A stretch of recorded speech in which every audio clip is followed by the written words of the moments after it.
Oh, hey, how you doing? All right. So, this is for my psychology class. I apologize about the hair and the things wigging out, but I didn't put no product or anything in that. So, you may think that I have a psychological disorder at this point. I do not. But chapter 15 discusses those psychological disorders. We're going to move through that.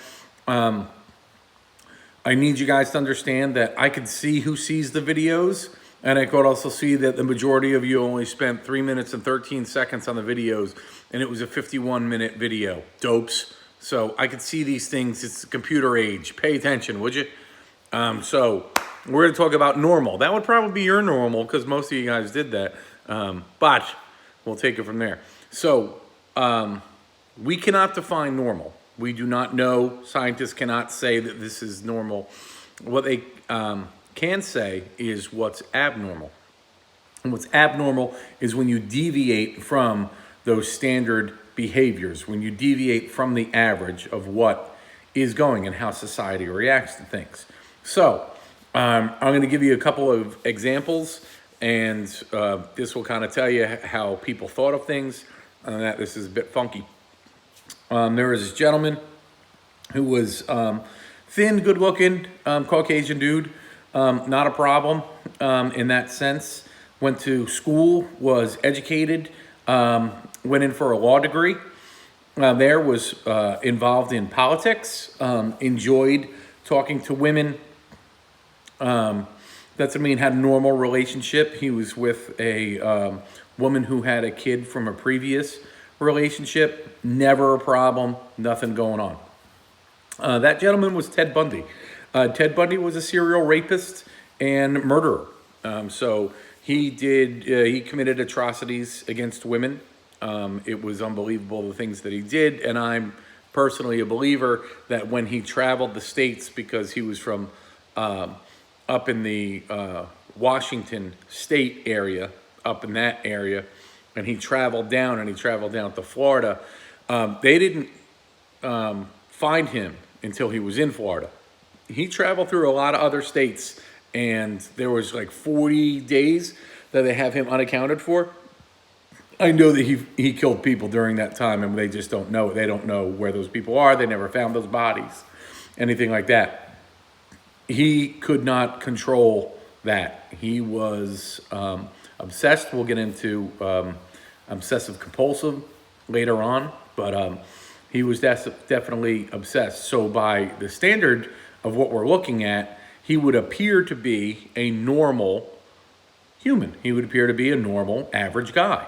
But the things that he did outside of that were deviant. That's abnormal. There. Another one of our lovely figures is John Wayne Gacy. John Wayne Gacy used to like to dress up as a clown and entertain kids, and he was also politically involved. He was married, had kids. Again, not a problem there, seemed to be pretty normal. He eventually got a divorce from his wife and kids. They moved, went to a different area. He stayed in the same area that he was, and he started soliciting young men. So he would proposition them to be able to come over. One of the things that he would do is he'd get them to come over, have a drink. You want to relax for a little bit, and he'd start showing them, hey, you want to see a magic trick? And he would take out the handcuffs, and he would handcuff himself, and then he'd get out of it. And he'd be like, you try it. And they would try it, and they'd be like, I can't figure out how do you do this? And he's like, the key is you have to have the key. And then he would torture these people, rape them, and then bury them under his crawl space in his house. So he committed, tons of murders and the things that he did.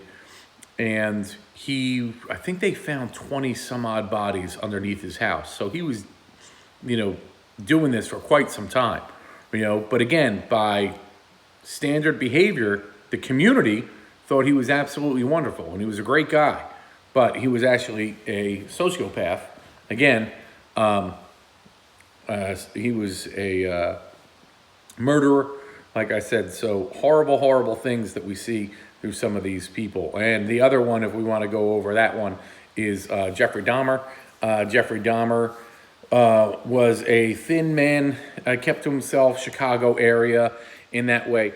Lived in the area that they considered a gay district in there.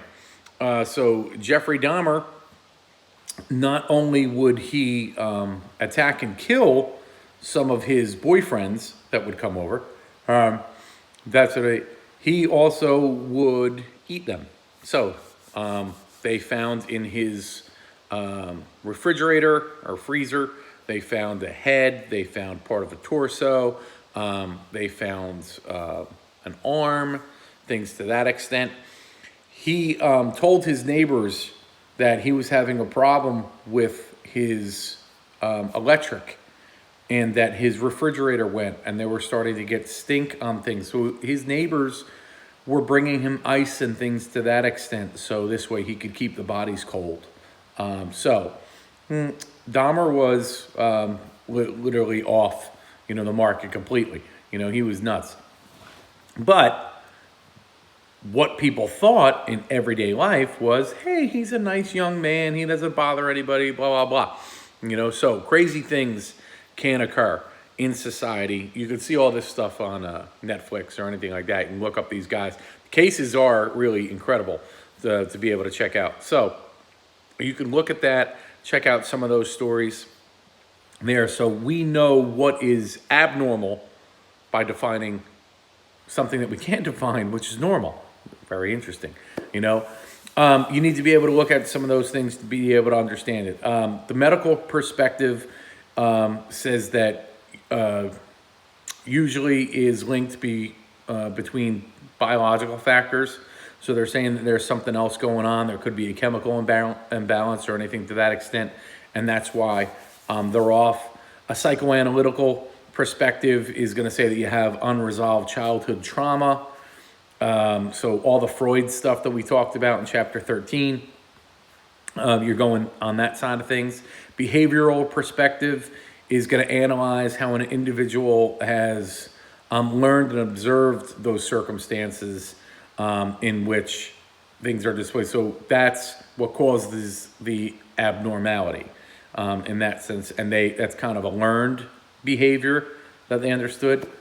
Cognitive perspective is people's thoughts and their beliefs. So really kind of what's going on and in their head, that's what's causing the cognitive perspective. Humanistic perspective, you're responsible for your own actions. So you do this, you believe this is you do these things, but the humanistic perspective would say that you're responsible for you.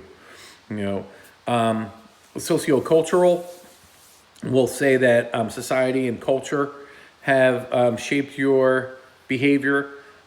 Social class falls into that. Race falls into that. Ethnicities. So to give you an example, more poor people are schizophrenic than more people that have money.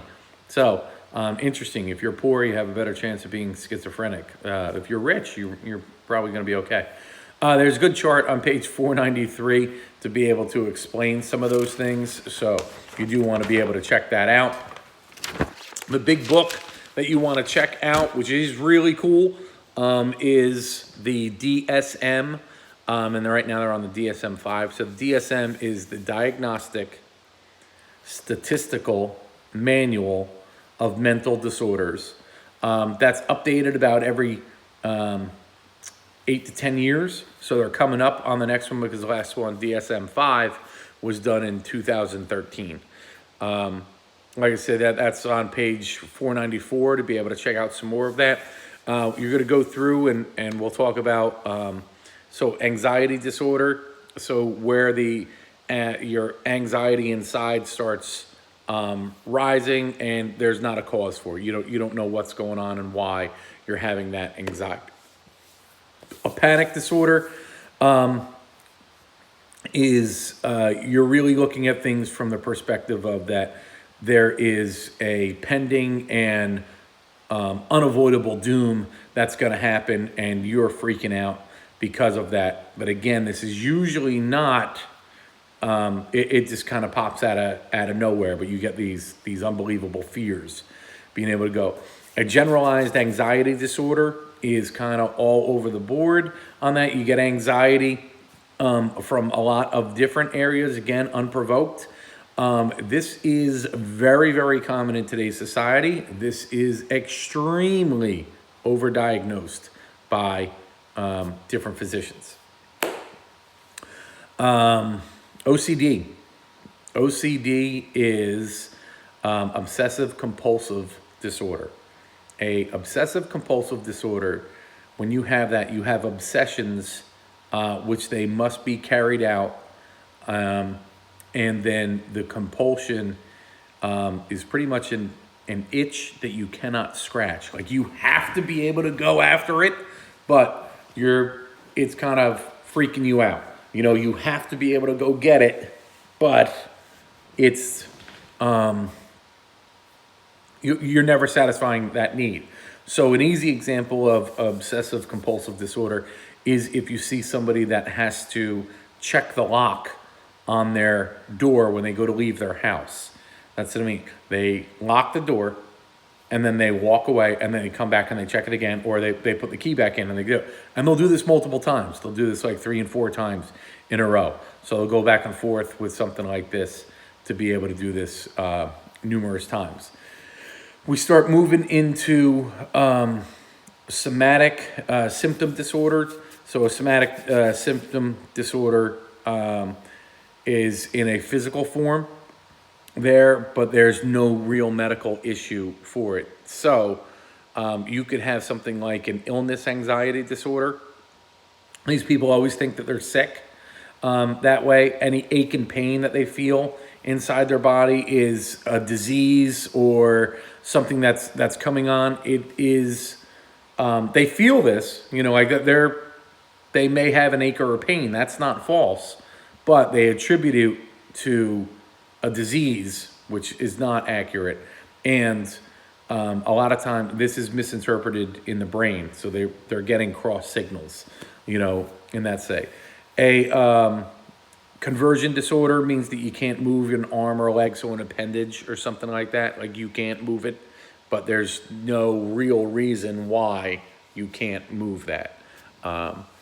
There.